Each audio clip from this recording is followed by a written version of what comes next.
This is Ynyshir, plenty of van parking, and there's that uncanny moment where all these random mountains and roads and terraced houses suddenly match up with childhood memories. Because my mother's side of the family was from Ynyshir.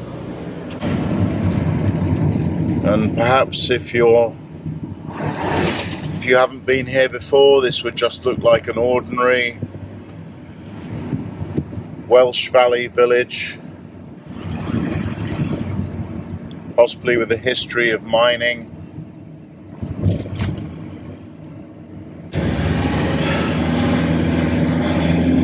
Let's go into the back streets of Ynyshir.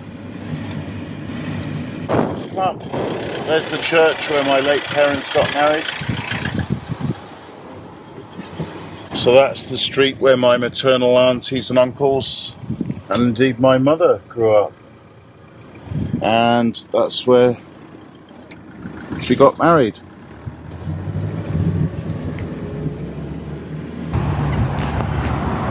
No longer used for religion, of course.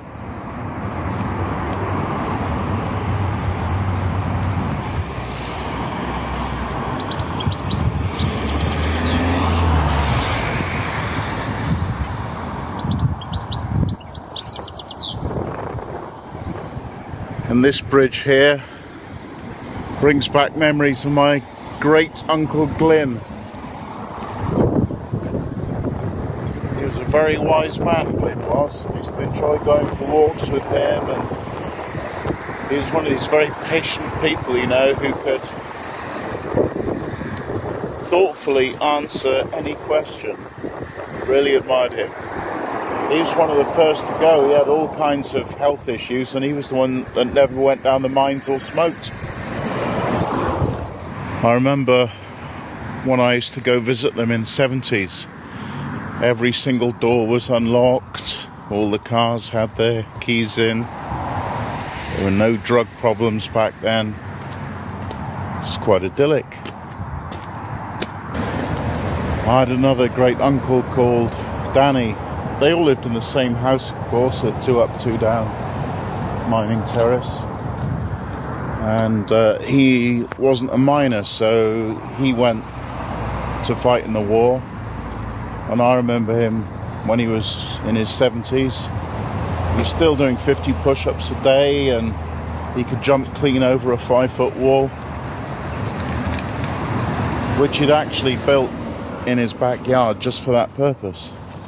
And Steebish Nomad might be very pleased to know that in that house there with the grey door, my great auntie Evelyn taught me to slice bread and cheese very thinly.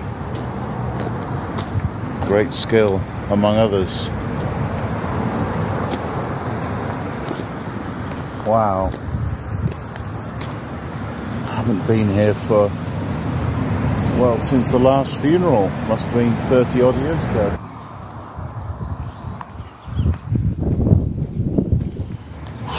Oh, that is some pretty special pebble dash. All right, bud. Yeah. The trip down memory lane. My I'm not sure if you saw from me.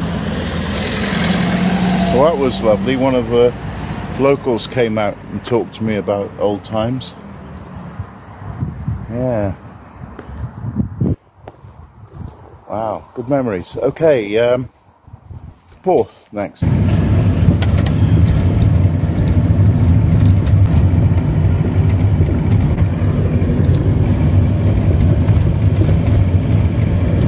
I spent a lot of time at that terrace house in Porth because my grandmother lived there.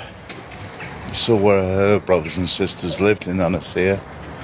Yeah, she was a nurse until she retired. I remember the view from the back garden.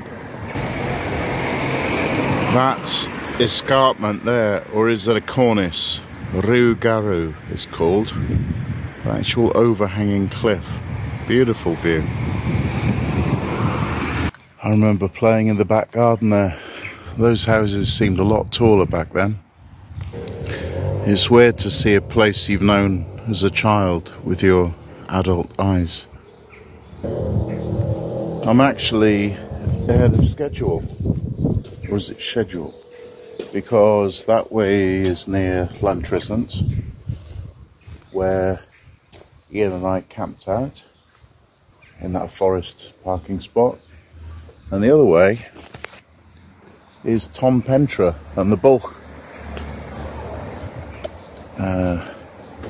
which is where I'm going to meet up with Nomadic Kangoo and Richie Santoro in a day or so. So day after next I'm going to meet up with Wayne Abrams in Bridgend. So I got the rest of today and tomorrow off.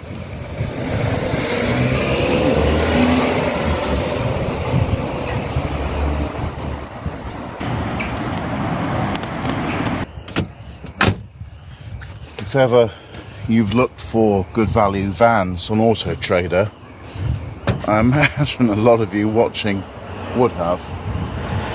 There's another place in the valleys that does cracking van deals, and that's Rhondda Van Sales in Hopkinstown, just down the road from Porth.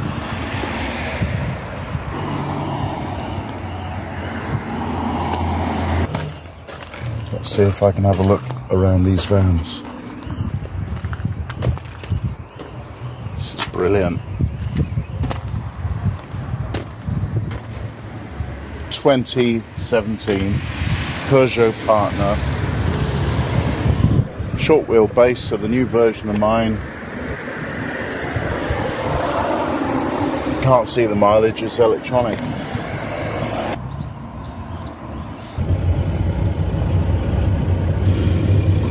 I passed some on the way. He's got another collection just back up the road, but I think I'll continue the adventure.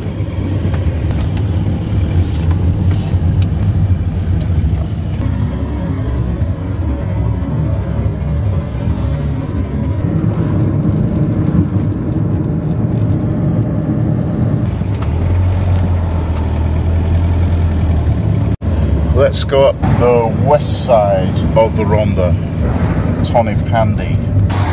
Rush hour, not something I'm used to these days.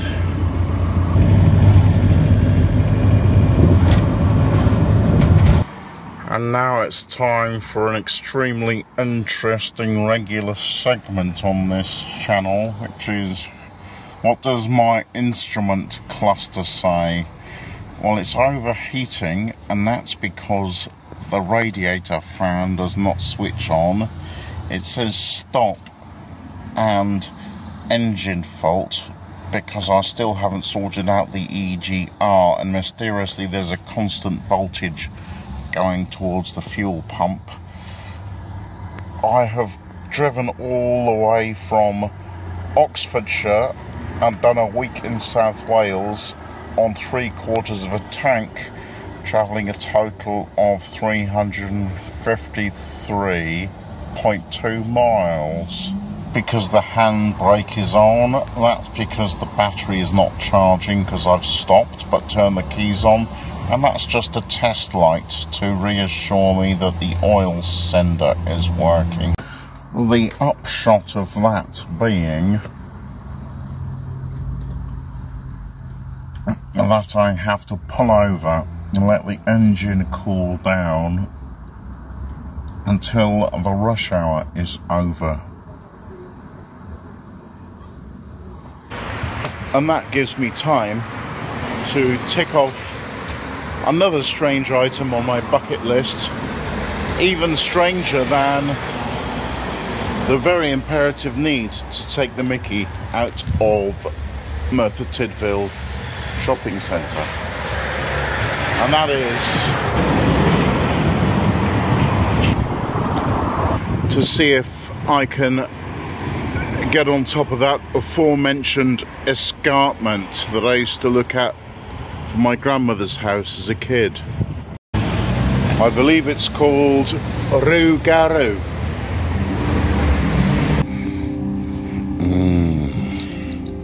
Pebble Dash.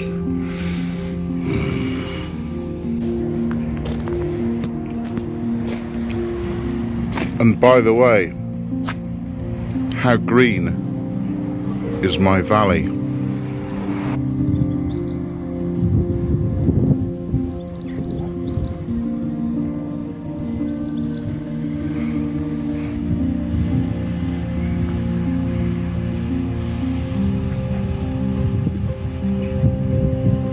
I see vehicles parked up there, and then it looks walkable from.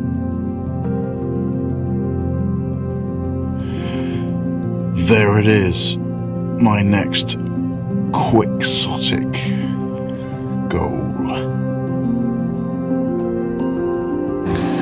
Goodness, that's a bleak bit of fire damage.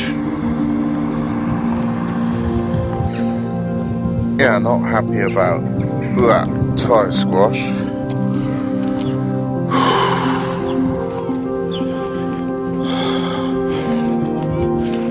It's not about how fast I get there. It's not about what's waiting on the other side. It's the climb.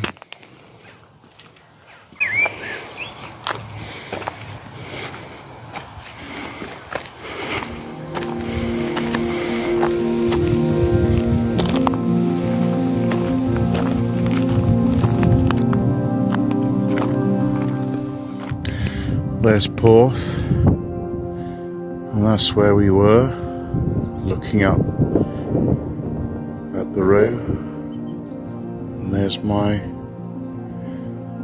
late grandmother's house there, the back garden I used to play in. Up there is the spectacular view that I saw when I parked my car in that lay-by, going down to Ferndale up that valley.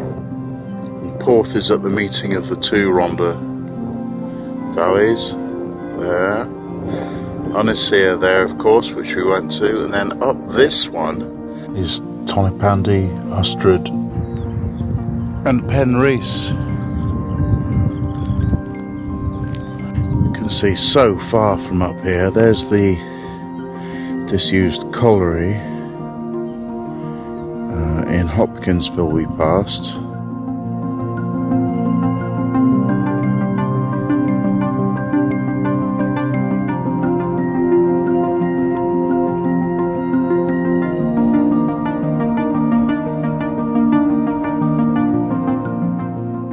Must be getting really close now.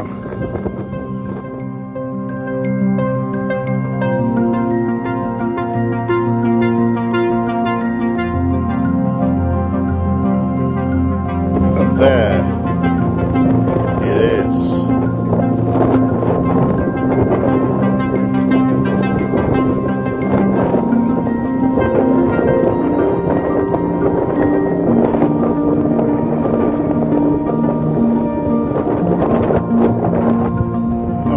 See my van from there.